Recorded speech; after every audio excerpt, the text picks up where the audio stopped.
तूफ़ान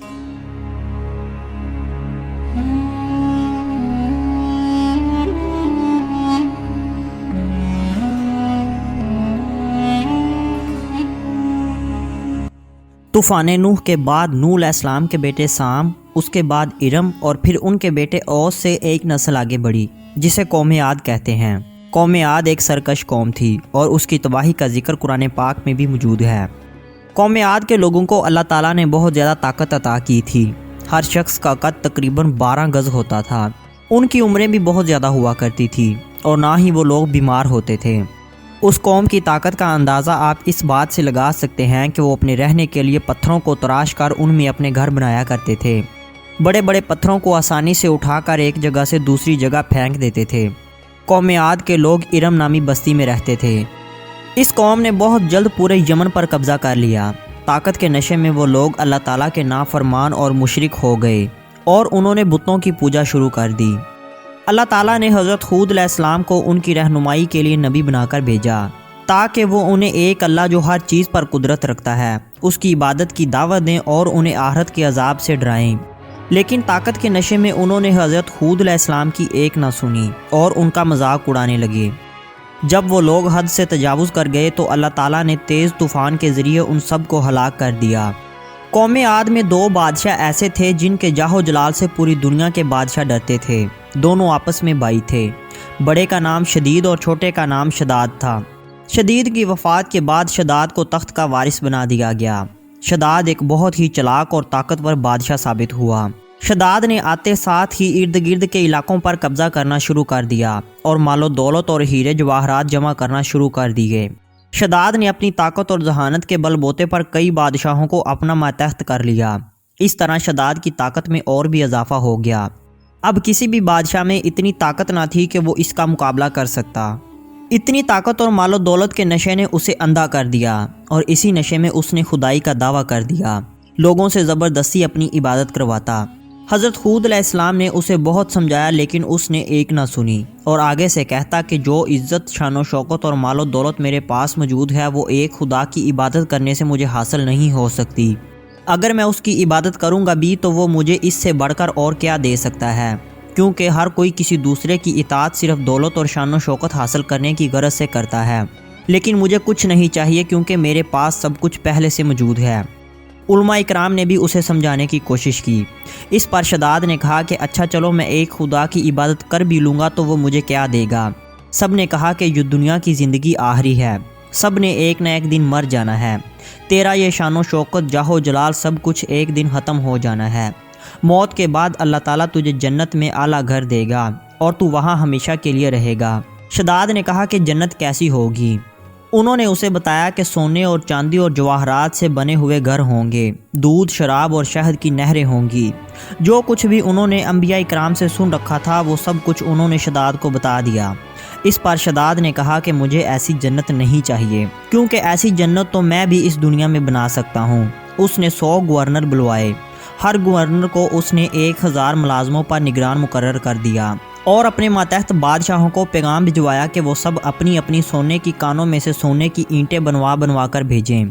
शदाद शहर अदन में रहता था। उसने पूरी दुनिया से माहिर तामीरात बुलवाए और उन्हें अपनी पसंद के बारे में सब कुछ बता दिया। उसने कोहे अदन के पहाड़ के साथ एक 10 कोस लंबा और 10 कोस चौड़ा शहर बनाने का हुक्म दिया। जन्नत नुमा शहर की तमीर का काम शुरू हो गया। शहर की बुनियादें इतनी गहरी खोदी गई कि उससे पानी निकलना शुरू हो गया। फिर उन बुनियादों को संगे सुलेमानी से भरवा दिया गया। जब बुनियादें ज़मीन के बराबर हो गईं तो उनके ऊपर सोने और चांदी से बनाई गई ईंटों से दीवारें बनाई गईं। उन दीवारों की ऊंचाई 100 गज़ रखी गई। जब सूरज की रोशनी उन दीवारों पर पड़ती तो उन पर नज़र नहीं ठहरती थी। सोने और चांदी की ईंटों से उस शहर के इर्द गिर्द 4 दीवारी कर दी गई। उस 4 दीवारी के अंदर 1000 महल बनाए गए। हर महल 1000 सतूनों से बनाया गया था। हर सतून में हीरे जवाहरात लगाए गए थे। शहर के दरमियान में से एक बड़ी सी नहर बनाई गई। उस बड़ी सी नहर से छोटी छोटी नहरें और भी निकाली गई। हर महल के दरवाजे के आगे से नहरें गुजरती थीं। उन महलों में हौज़ और फवारे भी बनाए गए थे। नहरों और मोहल्लात के फर्श और दीवारें याकूत, जमर्द, मरजान और नीलम से बनाए गए थे। नहरों के किनारे पर मसनूई दरख्त लगवाए गए थे जिनकी शाखें सोने की और मुख्तलिफ किस्म के हीरे जवाहरात पत्तों और फलों की शक्ल में लटका दिए गए। شہر کی دکانوں کو مشک و زعفران اور عنبر سے معطر کیا گیا۔ یاقوت اور مرجان کے خوبصورت پرندے بنا کر سونے اور چاندی کی اینٹوں پر رکھ دیے گئے۔ شہر کی تعمیر مکمل ہونے کے بعد حکم دیا گیا کہ پورے شہر میں ریشم کے قالین بچھا دیے جائیں اور نہروں میں کسی میں دودھ، کسی میں شراب اور کسی میں میٹھا پانی جاری کیا جائے۔ اس شہر میں رہنے والوں کے لیے ہر قسم کے پھل اور میوے پہنچائے جائیں۔ شداد کا جنت نما شہر تقریباً 12 سال کی مدت میں مکمل ہو گیا۔ شداد نے تمام دولت مند اور اپنے ماتحت بادشاہوں کو حکم دیا کہ وہ فوراً آئیں اور آ کر شہر میں آباد ہو جائیں، اور خود انتہائی غرور اور تکبر کے ساتھ اپنے لشکر کو لے کر اپنے شہر کی طرف روانہ ہوا، اور ساتھ ان علماء اکرام کو بھی لے لیا جو اسے جنت کے بارے میں بتاتے تھے۔ شداد نے ان کا مذاق اڑایا اور راستے میں کہنے لگا کہ تم اس جنت کے لیے مجھے کسی اور خدا کے آگے سجدہ کروا کے ذلیل و رسوا کروانا چاہتے تھے۔ شداد کو بتایا گیا تھا کہ وہ 900 سال تک زندہ رہے گا، لہٰذا وہ اپنے بنائے ہوئے شہر میں اپنی بقیہ زندگی بسر کرنے کے لیے بہت پرجوش تھا۔ جب وہ شہر کے دروازے پر پہنچا تو لوگوں نے ہیرے جواہرات پھینک کر شہر کے دروازے پر شداد کا استقبال کیا۔ شداد اپنے شہر میں داخل ہونے کے لیے گھوڑے سے نیچے اترنے لگا کہ اچانک اس کی نظر دروازے پر کھڑے ایک اجنبی شخص پر پڑی۔ شداد نے اس سے پوچھا کہ تو کون ہے؟ اس نے کہا کہ میں ملک الموت ہوں۔ شداد نے پوچھا یہاں کیا کر رہے ہو؟ ملک الموت نے جواب دیا کہ میں تیری روح قبض کرنے آیا ہوں۔ شداد نے کہا کہ مجھے اتنی مہلت دے دو کہ میں اپنی بنائی ہوئی جنت دیکھ سکوں، لیکن ملک الموت نے جواب دیا کہ نہیں، اللہ تعالیٰ کی طرف سے اجازت نہیں ہے۔ پھر شداد نے کہا کہ چلو مجھے گھوڑے سے نیچے ہی اترنے کا موقع دے دو، لیکن ملک الموت نے کہا کہ نہیں، اس کی بھی اجازت نہیں ہے۔ ابھی اس کا ایک پاؤں گھوڑے کی رکاب میں تھا اور دوسرا زمین پر کہ ملک الموت نے اس کی روح قبض کر لی۔ اس کے بعد حضرت جبریل علیہ السلام نے ایک زوردار چیخ ماری، جس کے بعد وہ شہر اپنی شان و شوکت اور ہیرے جواہرات سمیت ہی اس طرح زمین میں سما گیا کہ اس کا نام و نشان تک باقی نہ رہا۔ اس شہر کا قرآن پاک میں بھی ذکر ہوا ہے، وہ جو ارم تھے بڑے ستونوں والے، اور شہروں میں اس کی مانند اور کوئی شہر شاندار نہ تھا۔ شداد کی ہلاکت کے بعد وہ شہر لوگوں کی نظروں سے اوجھل ہو گیا، لیکن آج بھی اس شہر کی دیواروں کی جھلک عدن کے ارد گرد آباد لوگوں کو رات کے وقت نظر آ جاتی ہے۔ حضرت عبداللہ رضی اللہ تعالیٰ عنہ جو ایک صحابی تھے، وہ اپنے اونٹ کو ڈھونڈتے ہوئے اس شہر میں پہنچ گئے۔ انہوں نے دیکھا کہ سامنے 2 بڑے دروازے لگے ہوئے تھے۔ وہ اندر داخل ہو گئے۔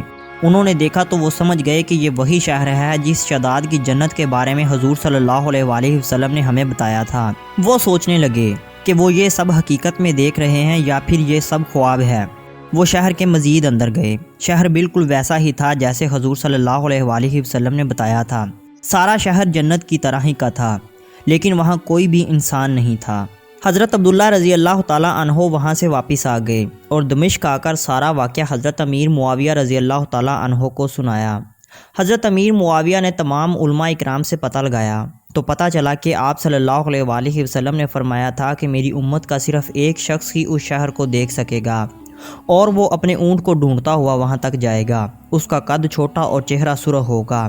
جب حضرت امیر معاویہ نے وہ ساری نشانیاں حضرت عبداللہ میں دیکھی تو وہ سمجھ گئے کہ یہی وہ شخص ہے جس نے سچ میں شداد کے شہر کو دیکھا ہے۔